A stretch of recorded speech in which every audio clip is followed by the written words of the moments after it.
Hello and welcome to the Herdline Podcast, hosted by Trace Johnson and the Herds Headset. Thank you so much for tuning into today's episode where the Headset and Trace talk all things martial athletics.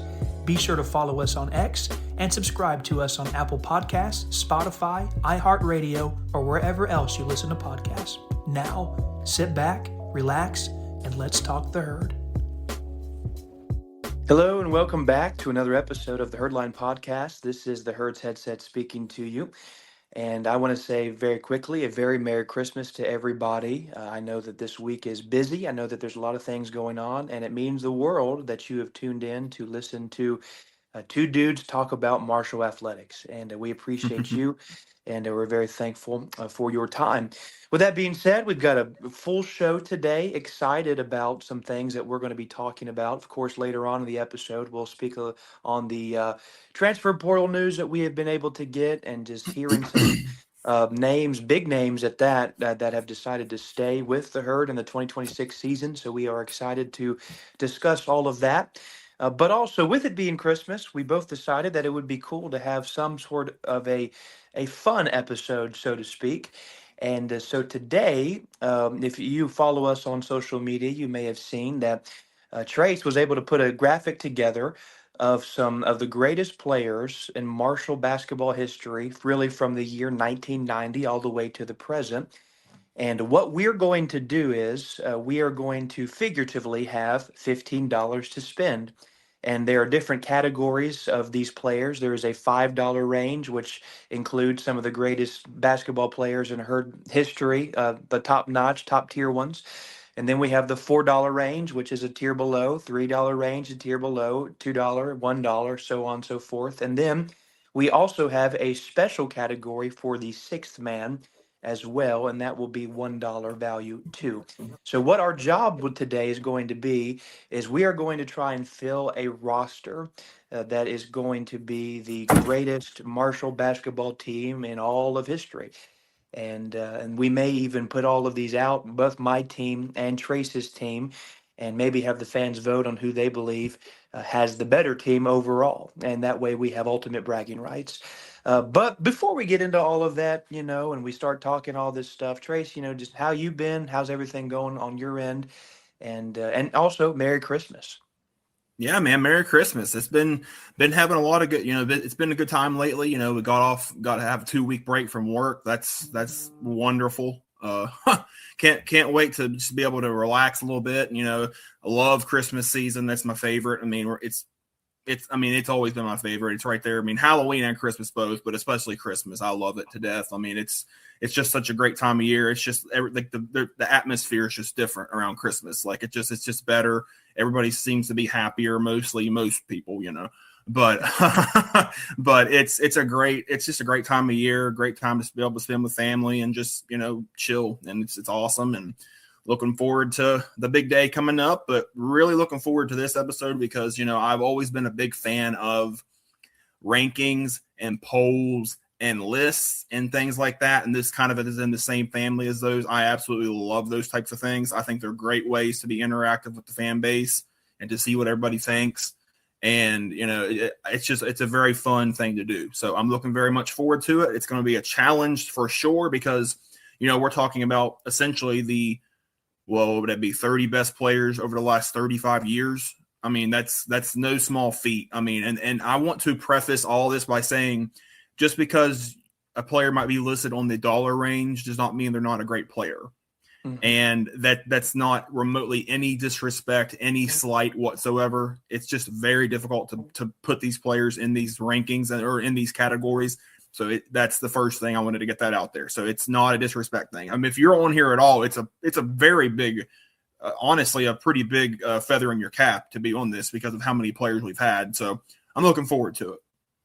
Yeah, absolutely. So for those who may not know exactly what we're talking about with this overall graphic that was made, I think it would be good if we kind of just very quickly go through these lists and how we have got all of these great players ranked.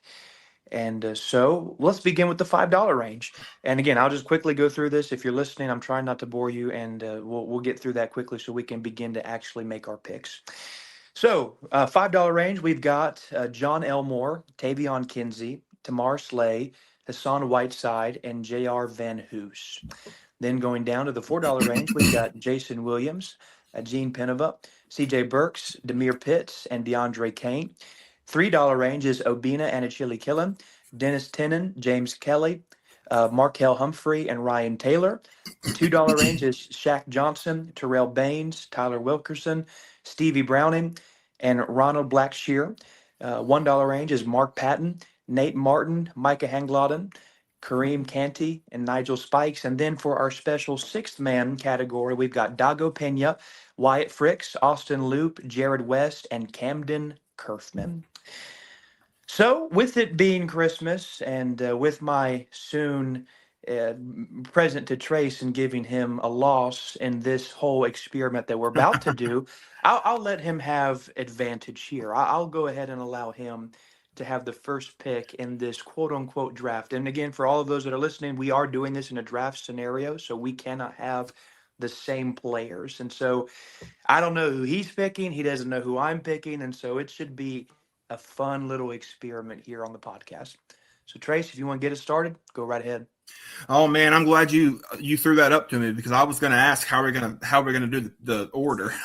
I was going to ask that, so yeah, I appreciate that. Nice early Christmas present there. There you go. But you know what? I mean, if you had to give me any of these players, I'd be fine with that. But just for the sake of this, I'm happy to have the first pick because I'm going to go ahead and go with probably my all-time favorite Marshall basketball player, John Elmore.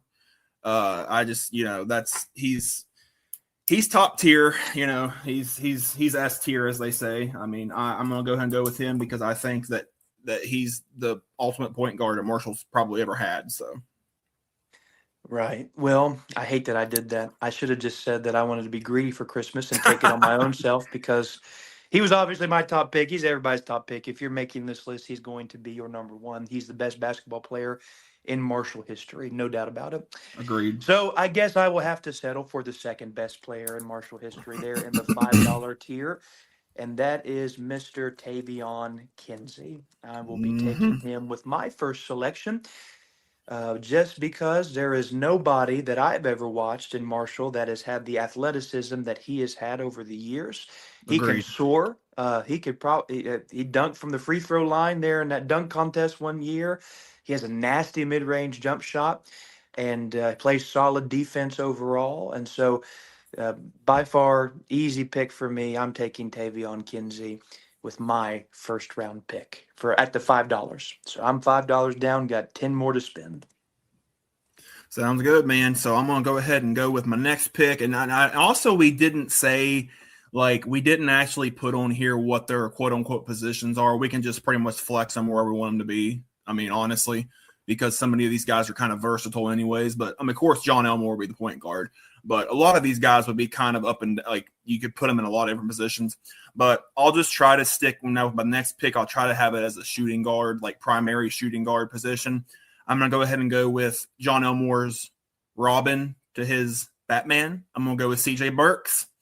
He was another just phenomenal player for the Herd. I mean, 4-year player. Whatever he was just, I don't know what he is now, top 5, at least top 5 in scoring all time when he left, and he's probably at least still top 10. I mean, whatever, he's just a great player. That was one of the best duos, if not the best duo I've ever seen from Marshall. So I think that's a great pick, and I think that, man, I really wish he'd play for Herd. That I'm just throwing that out there. Yeah, absolutely. Me too. Me too. But all right, so my next pick. I'm glad you picked him because he's not on my roster. That is a good thing for me. I'm thinking big man now. I've got my guy that can, he can score at will and different things. Now I need somebody that's going to be in the interior paint there, causing some mayhem and whatnot. And so at the power forward position, I am going to select a Gene Penova. Penova was and is one of the greatest big men in Marshall history, and I like him at this particular spot just because of the versatility that he brings. Of course, one of the great shot blockers in Marshall history. We know that. We understand that. But even better is towards the ending of his career, he got a great ability to have ball handling skills. And so he brought the ball up the court multiple times. He even was able to shoot from distance a couple of times too. So I think that he'll help me in the interior, but also still let me have some space as well. So I'm taking Penova at my power forward. Oh man, he was the ultimate just game changer. Ultimate game changer. I mean, when you can get a guy that's 6'10", 6'11", that can put the ball on the floor, can cross over a point guard. I mean, remember that? You remember that crossover he had in that Wichita State game? Holy crap. I mean, that is big time for a guy that big. Oh my gosh. I would have loved to have picked him, but it just, I have to be able to, I got to spend my money. You know, I got to be able to spend my money adequately. Not that he would have been adequate, but you know what I'm saying. So, so moving on now to my next guy, I'm gonna go back about probably, well, it'll be close to 20 years now. This is going to be my default small forward, Markel Humphrey. Okay. I absolutely loved Markel Humphrey. And here's a little side note. He's basically the reason that I truly got into Marshall basketball in the first place. I mean, I was always primarily into football. And like I went to a game or two here and there for basketball, but his 75-footer that beat SMU back in like 2009 at the buzzer, that is essentially what got me into Marshall basketball. And like Markel Humphrey was an absolute beast, one of the most unsung heroes, you know, in recent memory for Marshall basketball, one of the most underrated players in Marshall basketball history, I think. You know, in an era where they were really struggling, he was a constant bright spot. So I think he would gel really well with John Elmore and CJ Burke. So I went with Markel Humphrey on that one. Okay. Good pick, but not the greatest pick. Because the greatest pick is going to be at the small forward position as well, at $3 in price, James Kelly. That's tough. James Kelly is one of my favorite personal basketball players that has ever played at Marshall. And quite frankly, there at the beginning of Dan D'Antoni's coaching career here, James Kelly is the one I kind of credit to of changing the conversation of the basketball program. Yeah. He was the offense for those teams that he was a part of, and he can do everything. In fact, when I watch his game and just try to compare him to a professional player, my mind all just goes to LeBron James. He's a big body. He's athletic. He can play big. He can play small. He can shoot. He can rebound. There's really nothing that he cannot do. And so I think that if you are able to kind of add him as your really number 2 scoring option there alongside of Tavion Kinsey, you got a good thing going on. So I'm definitely taking James Kelly for my small forward position. Your team is full of freaking beasts, like physical beasts. I mean, that's you got freaking James Kelly. And you got, who else did you pick now? I'm already drawing a blank. Tavion Kinsey at the guard. Okay. And Penova at the power forward. Yeah, I mean, those are just physical specimens right there. I mean, that is a tough team right there. Can't go wrong with that one. So looking at my next pick, I had to go a little more recent with this one. Quite frankly, I think he's much like Markel Humphrey, one of the more underrated players in recent memory. I went with Nate Martin for my power forward. I mean, he was a double-double machine, great player for Marshall for a couple of years there. Constantly, he was kind of like the modern day. I know we always talk about Dennis Tenen. He was kind of like the modern day Dennis Tenen for us. I mean, guy was always good for a double-double. Came over from Texas State, I think it was, and he was a great player for us for a couple of years. So that's why I went with for my power forward. He can bang down low, he can knock out, you can hit those elbow jumpers, the 10, 15 foot jumpers. I don't know. I mean, his 3-point prowess isn't exactly terrific, but I think the other attributes he has more than makes up for that. So that's what I went with from a power forward. Okay, all right. So I am going to select my center now. Of course, like you just said, I've got a big physical team. However, there's still some finesse there. And I'm doubling down, tripling down, quadrupling down on the toughness. Give me at the $1 in price, Micah Hangladen for my center position. Yeah. Again, he's one of the best big men in Marshall history, and the only reason as to why he's not I would say top two best is simply because of the time that he was here. He didn't just spend one season, but as a freshman, I believe he was 12th in the nation in block shots. And him and Pinova will be my twin towers down low, and they both will make it incredibly difficult for offensive points. So I'm taking Micah.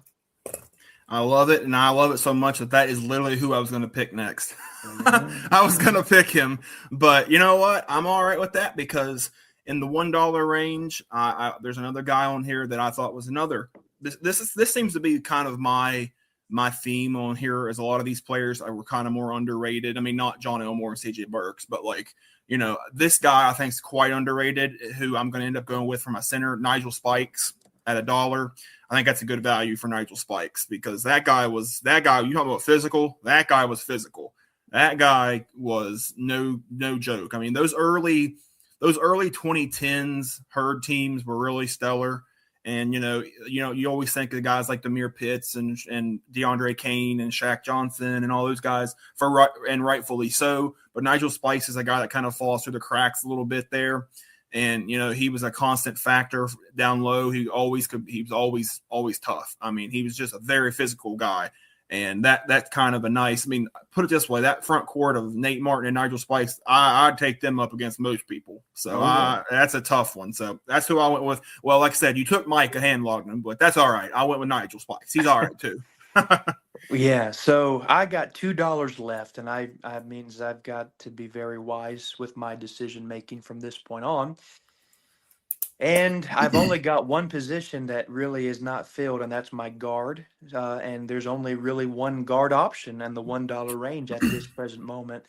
And it makes me sick to my stomach almost being a Marshall fan, but I got to do it. Kareem Canty, it will be my guard. And I know that he left on some pretty difficult terms and whatnot. Yeah. And to be honest, I wasn't real thrilled with the way that he left anyway. That's why it makes me a little bit sick. However, he can ball. He's a good ball player. Yeah. And I know that he went down to Auburn and was able to, get a little bit of playing time down there and whatnot. He would have been, I would say, one that we remembered very fondly if he would have stayed here at Marshall. But I will let him be my guard and the maestro of my offense and whatnot. And hopefully he just don't leave me mid-season. It is what it is. Hopefully he doesn't put cryptic tweets about leaving too. I remember that he was constantly putting cryptic tweets about that. And it's like, it is what it is. I mean, he was a great player. I mean, he was I think he was like a top 20 point guard in the country coming out of high school. So that was a really big get for Harrion back then. But great pick there, even though he didn't leave on the best terms, but that's beside the point. But looking at my last pick here, the sixth man. Now, the people that we have in the sixth man category are all really, really good six men. I mean, a lot of them were starters, but they really fit that role of the sixth man really well. And I went with a guy that I know maybe Herd fans aren't as big a fan of anymore because of who he ended up playing for in the TBT recently. But I went with Jared West. I mean, come on. He was one of my favorite players, honestly, at that time. And he probably still is one of my favorite Marshall players just because of his style. He's just a bulldog defensively. He'll guard you the entire length of the floor. But the guy hit some really big shots as well. I mean, he hit some dagger threes back in the day. I mean, the guy's very tough, very tough. And, it don't matter. It doesn't matter if you're 7 foot tall. It doesn't matter if you're 5.5 feet tall. He's going to guard you. As he's gonna D you up, and he's gonna make life difficult. So Jared West was a great player for us. Ended up going to Louisville as well for a year or two, whatever it was, after he graduated or whatever. So really good player. So all those six men are tough, really good options, but that's who I went with, especially because of the defensive side of things. Yeah, like you said, puts a bad taste in your mouth seeing that he was able to go and play for the other team in the state. Yeah. We'll call them that. And not ideal. However, whenever he was here at Marshall, you are right. He's, I would say, probably the scrappiest player that I've ever seen in my entire life at Marshall. Yes. He was small, undersized, but man, it didn't matter whatsoever. He'd guard anybody, and he would successfully guard anybody. Didn't matter. Mm-mm. So yeah, good pick, not bad, but not the best pick you could have done, because the best pick would definitely be the lights out perimeter shooter, the guy that comes in and gets a bucket whenever you need it the most. Give me Austin Loop, the 3-point specialist. Stud. And whenever I look at my team, I've got guys that can go to the basket. I've got guys that'll be physical down low. I've got guys that can, every now and then knock it down a perimeter shot. But whenever they're going in and cutting into the basket, guess what? Guess who's going to be in the corner ready for that catch and shoot 3-pointer? It's going to be Austin Loop. And Yes, give right. me the Loop, man. Man, he was lethal. He was absolutely lethal. I mean, he's a guy that just kept getting better and better and better. I feel like every year, he started out not, as a freshman or whatever he was, and he wasn't getting a whole lot of playing time, but then he became just a sharp, just a sniper. I mean, that's what he became. I mean, he was excellent. So that rounds out the teams. Although now I know that we had said in text messages and stuff recently that we were thinking about doing this, and I have not picked any of these yet. And I have not. We talked about doing a coach as well. Do you remember that? I do. Yeah. So I feel like this one wouldn't be part of the 15. This would just be for hypothetical purposes. Who would? And I wrote down some coaches, and then it doesn't have to be any of these, but this is just the ones I wrote down. I wrote down Billy Donovan. I wrote down Greg White. I wrote down Donnie Jones, Tom Harrion, and Dan D'Antoni. Now, I mean, you could put Corny on there, but I just put the coaches that have already had their whole career done at Marshall. So that's who I went with just since the 1990s, So that one's tough. I don't know how you want to go about doing it. You want to just keep picking like we've been doing, or Yeah, that's fine. Go right ahead. okay. Well, I think I'm gonna have to go with.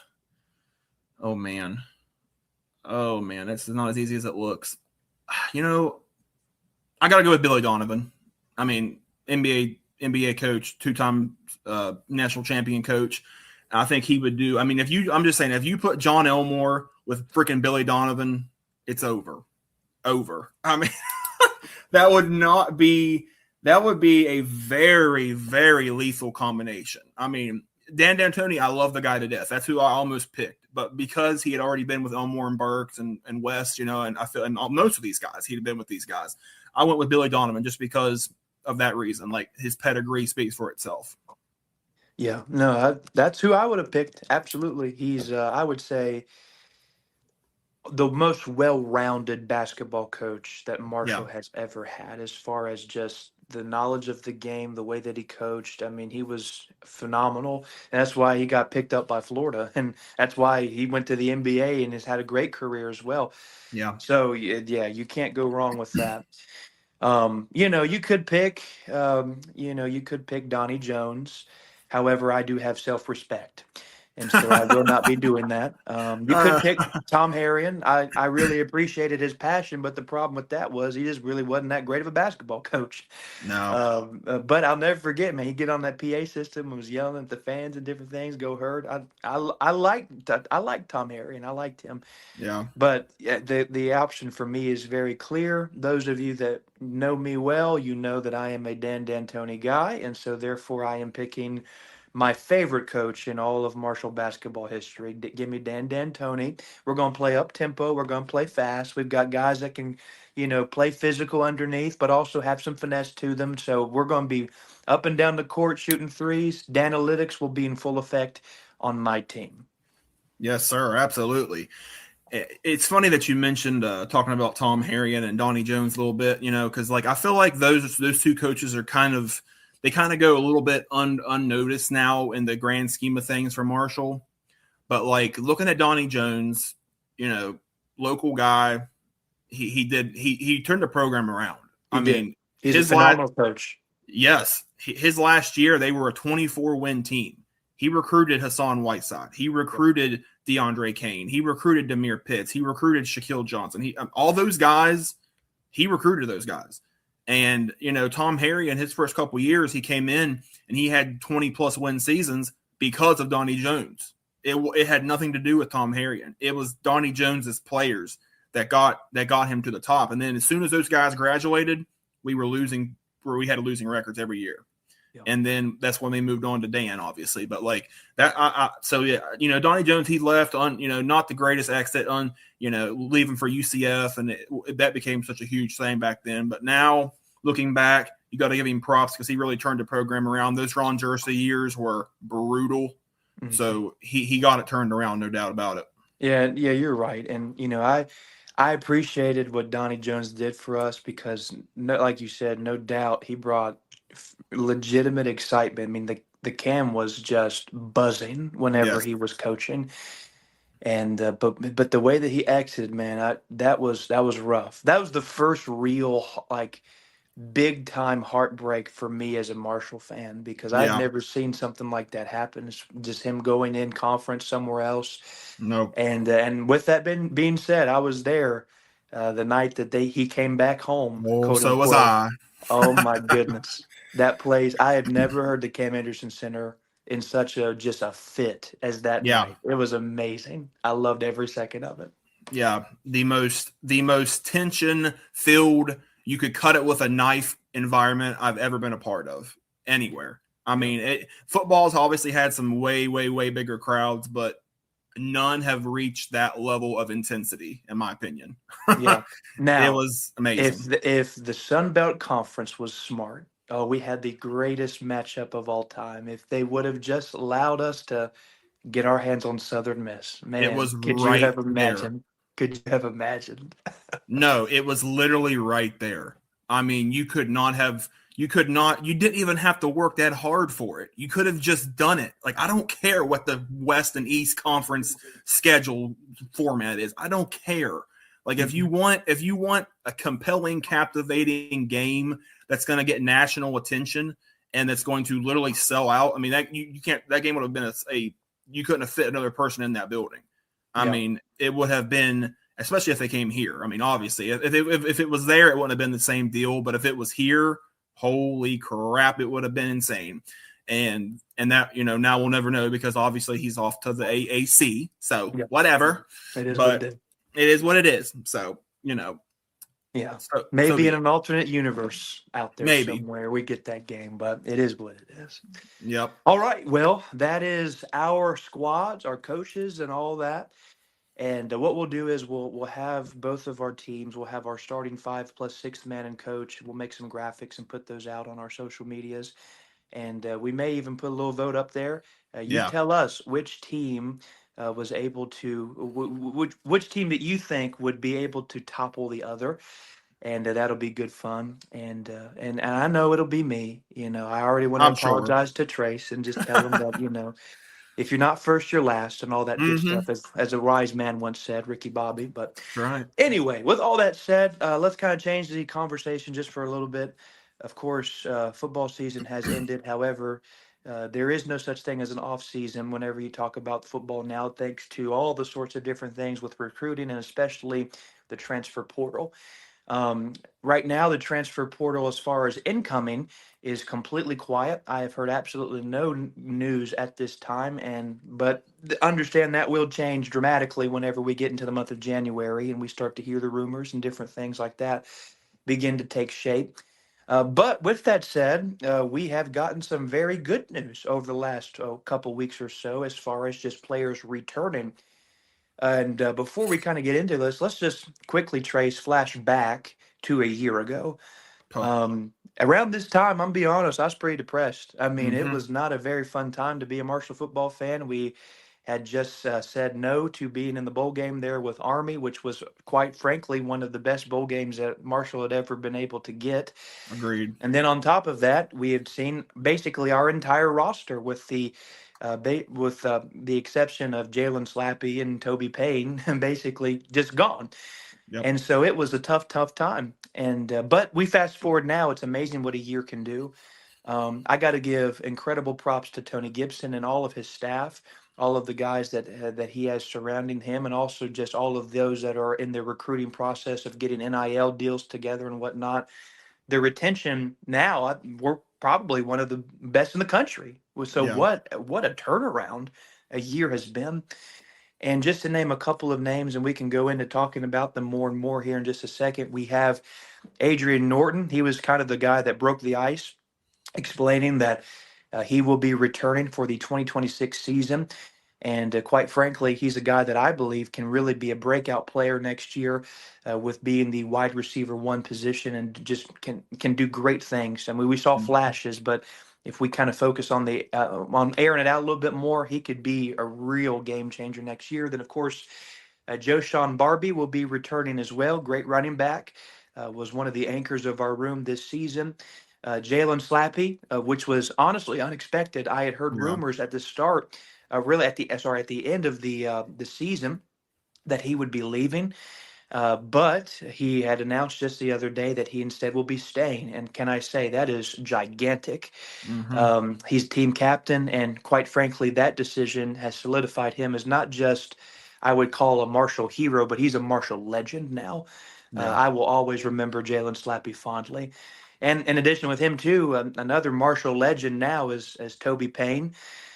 His return is a big deal. Of course, he could have gone other places, and it would have made sense. He didn't get Yeah. a ton of touches this season, and he could definitely have been utilized in different places. However, his decision to stay was just really, I think, a decision of I love Marshall, and so I'm thrilled to death that he's going to be around. And then the big one, and well, it's amazing, the entire quarterback room. So we got Long, we've got Turner, and we've got QB1 Carlos Del Rio Wilson that have all decided to return, which is unbelievable to me that Insane. you get an entire quarterback room in the modern day and age of football in the G5 or the G6, whatever you want to call it now. Amazing, incredible. So, those are just some names. And Trace, just give me a little bit of insight of what you think about all these guys that have confirmed that they are staying. Oh man, I'm absolutely elated that these guys are staying, and these are just like the quote unquote headliners. I mean, I wrote down a lot of guys that have been that have been confirmed. I mean, quote unquote confirmed that they're coming back. And man, these aren't just roster filler guys. These are starters. I mean, these are guys that will go out and have big years. I mean, like you said, Norton, I mean, that's a big one by himself just because he really has got potential to be a standout, possibly first, second team caliber receiver in the Sun Belt, I think, if you give him enough touches. JaVale Gilmore, linebacker, he's coming back. That's a big one because he really played well this year. Another receiver, DeAndre Tamarez, made plays. He's back. So you got your two best receivers coming back. That's no small thing. Like you said, Joe Sean Barbie, and he was a very good running back this year for us. Jabril Alameen, linebacker, he's back. He played a lot of ball this year. Toby Payne, Toby Payne could have went to a Power 4 school and probably played a lot at a Power 4 school, and he didn't because he's staying here. And I think that that's a big testament to the coaching staff, and that's a big testament to him as a person that he wants to finish this out. And he's got the potential to be the best. He could be, if they push the effort enough, he could be the best tight end in the Sun Belt. I just think he could be. Paul Hudson III, brother, I'm glad he's back. He was a game changer. Yes, game changer. Second highest graded defensive lineman in the Sun Belt in 2025 by PFSN College. I don't know what they are exactly, but that's high praise. Another offensive lineman coming back. Tariq Montgomery played a lot of football. Caleb Clark Glover, defensive back, played a lot. Daryl Sweeting, defensive back. Jalen Slappy, like you said, all the quarterbacks. I mean, that's no small thing to get these guys to come back again. And now the one thing I will say is we have lost some running backs, which I think that was always inevitable because of how deep we were at running back. Michael Allen, Justin Williams, Thomas, Antoine Roberts are all announced that they're going to be in the portal. But we do have, like you said, obviously Joe Sean Barbie's back, and then we still have Tony Mathis on roster as of now. I mean, I think he could catch lightning in a bottle, and he could really do some things. And if there's one position, not to disrespect or discredit any of those guys that are leaving, but if there's one position that I never worry about with Marshall, it's running back. Yeah, like absolutely. we are always loaded at running back. And I don't imagine that's going to change. We'll go out and get a couple guys here and there. We got a couple guys, really solid guys on roster right now. Hopefully, I mean, and there's still, would it surprise me if there'll be some guys that say they're going to enter the portal but don't? Would that surprise me? No. But would it surprise me if they say they're not going to enter the portal and they still do? No, it wouldn't surprise me. That's just the nature of college football. You never know what a kid's going to do from day to day. I mean, we'll lose some more guys probably that we like, and but I think that our retention rate is going to be astronomically higher than the ones we're losing. And I think that is a just full-blown testament to Tony Gibson and what he has built and what he is building. So I'm stoked that these guys are coming back. Yeah, and again, to give credit to Tony, we've talked about it before. He is actively saving the culture of Marshall football. That's just what he's doing. He's bringing in a sense of just camaraderie, brotherhood, of course, long live the brotherhood, and different things, and just belief in a program. And I look back to this last year too. I mean, we talked about this on, I think, our first episode, but there were so many games that were in reach. Yeah. And as I sit here and I think about all of that, it is interesting to just think about the fact that as we were in those games, it was a team that had never played together. So many different moving parts, so many guys just for the first time ever working with each other, and the fact that we had the season that we did, I believe, just the more that I think about it, it's more remarkable. But now that as you have a full year of being together and establishing your program and what does it look like, now you have these guys that have really helped get that foundation built. Man, they're back. I mean, all of the major guys, just about, with an exception of a few guys, they're returning, and that's just huge. I like you said on the podcast one time, it would not surprise me one bit if we win 10 games next season somehow, some Nope. way. It would not shock me whatsoever, because we've got a lot to be excited about. We've got some good players that love Marshall, that love Huntington, that love the community. We've got a coach that loves our school, that wants to be here, that's building something special, and that's working for us. And we've got an athletic department that is all rowing in the same direction. So it is a great time to be a Marshall football fan. And I know that this year wasn't great, and we had some frustrations, and some crazy people were out there calling for the head of Tony and saying this was a mistake. But I really think, all things considered, all things that have happened, we're in a good spot.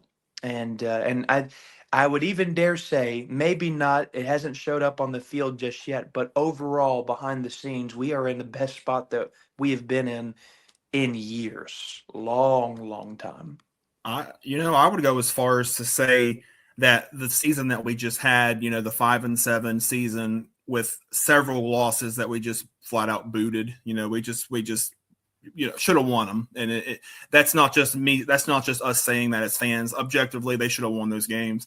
But I think the season that we had is honestly going to be better for us long term than it is, because if we come out and we have maybe an 8-9 win season or something in year one, maybe they don't go as hard in recruiting, and maybe they don't go as hard in making these changes into the next season. You know what I'm saying? Like, now we're going to have, and now we have Brad Lambert back. I mean, just look at it like that. We got Brad Lambert back. We've got a lot of players that are going to be coming in that's going to fit exactly what we need system wise. He's got a year. Gibson's had a year under his belt to see what works and what doesn't work. He's going to fix that. So it's honestly, he's not that they weren't going to work hard anyways, but now I think they're going to work harder to try to fix it and get it better. So it's honestly probably you hate to say for the best, because when you have a losing year, there's not ever anything good about a losing year, but I feel like there's going to be a lot of good come out of it. And it's evident right now. You can just feel it. You can feel the energy about the program right now is just different. You can just feel it, and you're gonna see big dividends paid off next year.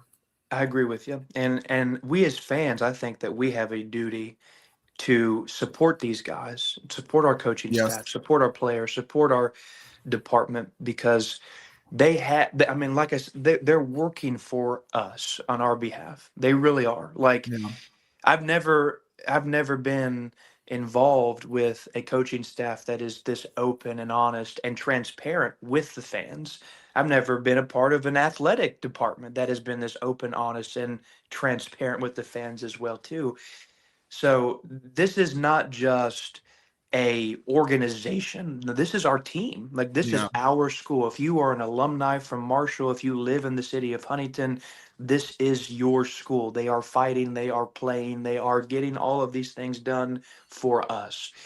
And so we ought to show up. We ought to be there. I mean, let's pack out the Joan next year. And I'll even say we had a great attendance this last season. I mean, one of the Yeah. best I've seen in a long time.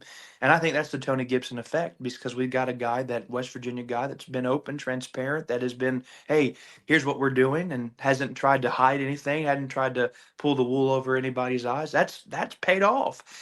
Yeah. And so I think that as time goes on, if we start to see some wins, man, the Joan will be ridiculous. I mean, just completely packed out all the time.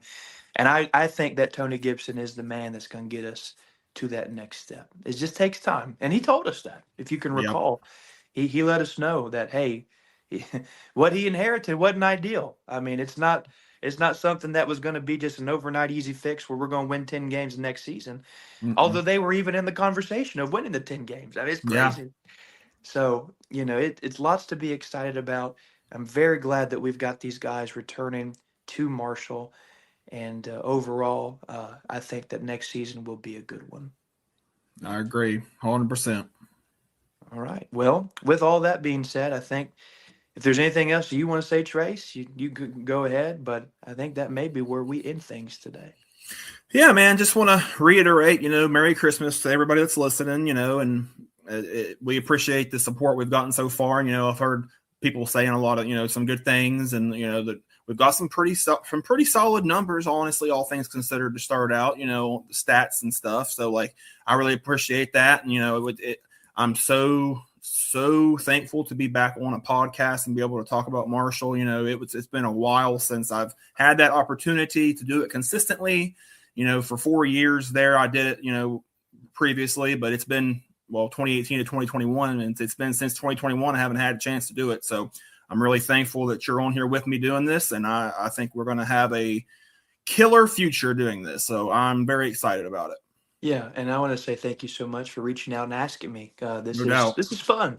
I've always had a desire to be a part of a podcast, and I thought about it, and I just never pulled the trigger. And but whenever Trace messaged me just a few weeks ago, I was like, man, you know what? This is the time. This is Yeah. the guy. This is what we're going to do together. And I've had a lot of fun, regardless of our numbers, regardless of how many people listen or whatnot. Hey, this is good stuff for me. I just like talking Marshall. Exactly. It's So just fun to do. yeah, so it's awesome. But as Trace said, to all of you listening, Merry Christmas. I hope you have a wonderful time being able to spend it with your family. And I hope that you get so much heard shirts, t-shirts, sweatshirts, pants, memorabilia, and all that stuff that you have no room in your closet anymore. Yep. But overall, have a wonderful rest of your day. And we will see you next time on the Herd Line Podcast. Go Herd. Go Herd.